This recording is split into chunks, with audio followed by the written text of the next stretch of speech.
नमस्कार, स्वागत है आपका डे नाइट स्टडी के इस ऑनलाइन लर्निंग प्लेटफॉर्म पे। दोस्तों CUET यूजी के एप्लीकेशन फॉर्म आ गए हैं, यानी कि BA BSc BCom अगर आप अंडर ग्रेजुएट में अप्लाई करना चाहते हैं तो CUET यूजी का एप्लीकेशन फॉर्म आ गया है। और ऐसे में जो हमारे पीजी के एस्पिरेंट हैं, यानी कि अगर आपको सेंट्रल यूनिवर्सिटी से लाइक BHU DU JNU जैसी बड़ी बड़ी जो है केंद्रीय विश्वविद्यालयों से अगर आपको पीजी करना है, इट्स मीन अगर आप MA करना चाहते हैं, MSc करना चाहते हैं, MCom करना चाहते हैं, LLB करना चाहते हैं, MBA करना चाहते हैं, तो आपका एप्लीकेशन फॉर्म कब आएगा और आपका एग्जाम कब होगा, और फॉर्म भरते समय कौन कौन से डॉक्यूमेंट्स की आपको रिक्वायरमेंट पड़ेगी, कौन कौन से वो डॉक्यूमेंट आपसे मांगे जाएंगे, वो सब कुछ हम आपको आज की इस वीडियो में बताएंगे। ध्यान से इस वीडियो को देखिएगा, मेरी पूरी बातों को ध्यान से समझिएगा और इस वीडियो को अधिक से अधिक अपने दोस्तों तक शेयर जरूर कर दीजिएगा। और इस वीडियो के आखिर में हम ये भी देखेंगे कि अगर आपको CUET पीजी की प्रिपरेशन करनी है तो किस प्रकार आप हमारे कोर्सेज के साथ जुड़ करके CUET की बेस्ट प्रिपरेशन कर सकते हैं।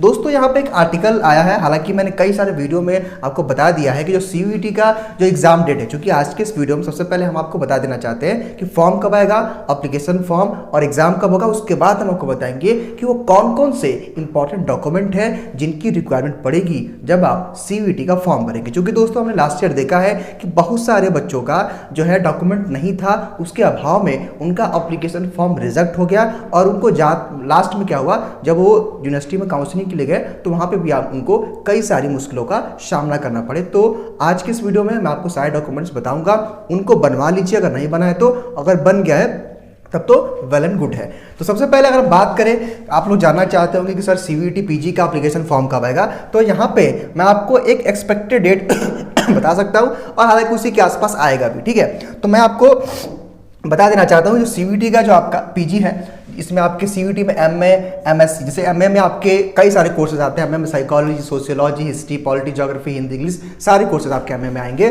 उसके बाद यहाँ पे MSc में geology, botany, chemistry, physics, math, सारे कोर्सेज आपके आएंगे। उसके बाद MCom सिंगल कोर्स है। उसके बाद MBA और LLB। यहाँ पे मैं आपको एक चीज़ श्योर कर देना चाहता हूँ कि इस साल 2023 में सभी केंद्रीय विश्वविद्यालय CUET पीजी के द्वारा ही अपने एंट्रेंस कराएंगे कंडक्ट, और उन्हीं के द्वारा उनके जो है उनके यहां दाखिला होगा। तो ये आप क्लियर रहिएगा, कोई भी सेंट्रल यूनिवर्सिटी हो इस बार वो पीजी CUET पीजी के थ्रू ही अपने कॉलेज में अपने कोर्स में एडमिशन लेगी। बात करें कि सर फॉर्म कब आएगा, फॉर्म आपका देखिए, फॉर्म की जो एक एक्सपेक्टेड डेट है 10 से 15 मार्च, यानी कि 10 से 15 मार्च के बीच आपका जो है आपका एप्लीकेशन फॉर्म आ जाएगा। और जहां तक हम बात करें एग्जाम डेट की, वो आपका 1 से 10 जून के बीच जो है आपका एग्जाम होगा 2023, ठीक है।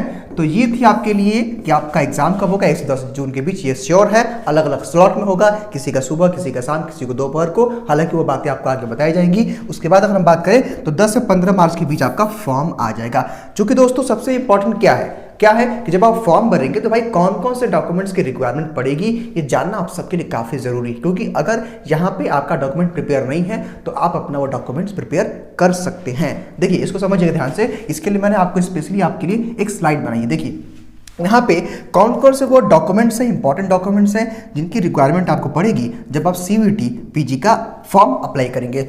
ठीक है, देखिए डॉक्यूमेंट रिक्वायर्ड की अगर हम बात करें तो हाई स्कूल इंटर यानी कि 10th 12th का आपके पास मार्कशीट होना चाहिए। उसके बाद आपके पास एक आधार कार्ड, फोटो, चूंकि आपका फोटो जो होना चाहिए वो लेटेस्ट होना चाहिए, क्योंकि NTA अपने एग्जामिनेशन सेंटर पे आपका फोटो चेक करता है, ठीक है। उसके बाद आपका एक लेटेस्ट सिग्नेचर, हालांकि जब आप फॉर्म भरेंगे तो अपना सिग्नेचर एक कर लेंगे और अपना वहाँ पे आप एक फोटो लगा देंगे, ठीक है। उसके बाद यूजी का मार्कशीट। अब यहाँ पे क्या है, बहुत सारे बच्चे ऐसे होंगे जो ड्रॉप आउट होंगे, जिनका ग्रेजुएशन हो चुका है, ठीक है, तो उनके पास first year, second year, third year तीनों का मार्कशीट होगा। लेकिन जो बच्चे अभी अपीयरिंग में है, यानी कि जो अभी थर्ड ईयर में पढ़ रहे हैं, उनको क्या करना है कि उनके लिए, अगर आप BA BSc BCom कुछ भी कर चुके हैं, आपके पास सेकेंड ईयर का मार्कशीट होना चाहिए।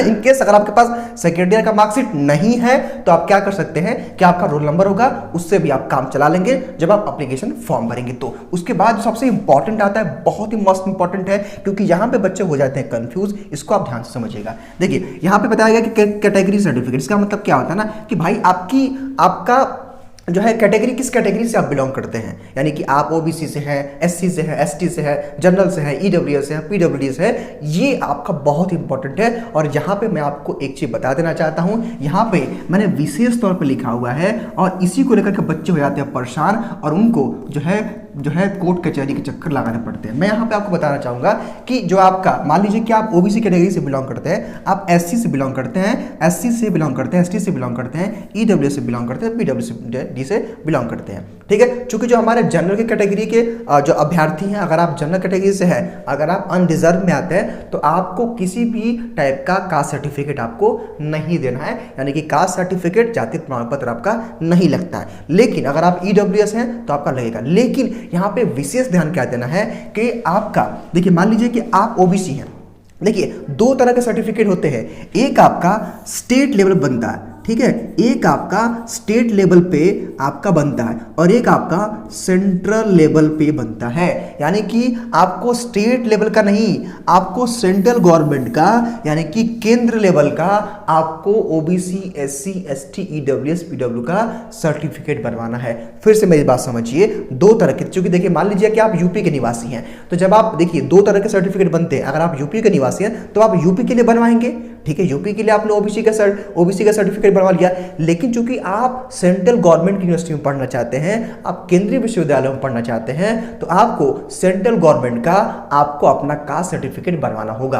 क्या? सेंट्रल गवर्नमेंट का, CENTRAL, सेंट्रल गवर्नमेंट, ठीक है। और आप इसके बारे में अपने घर पे गार्जियन से, पेरेंट्स से बात करिए, या फिर आप जो है कचहरी वगैरह में, या फिर मैंने सुना है कि तहसील वगैरह में ये बन जाता है। तो आप इस बारे में पता करके ध्यान देंगे आप लोग कि आपका स्टेट लेवल का नहीं होना चाहिए, सेंट्रल गवर्नमेंट लेवल का आपका जो है जाति प्रमाण पत्र होना चाहिए। बहुत ही इंपॉर्टेंट है, इसके चक्कर में बहुत सारे बच्चों जो है गलती कर देते हैं, तो इसका विशेष तौर पर ध्यान रखेंगे।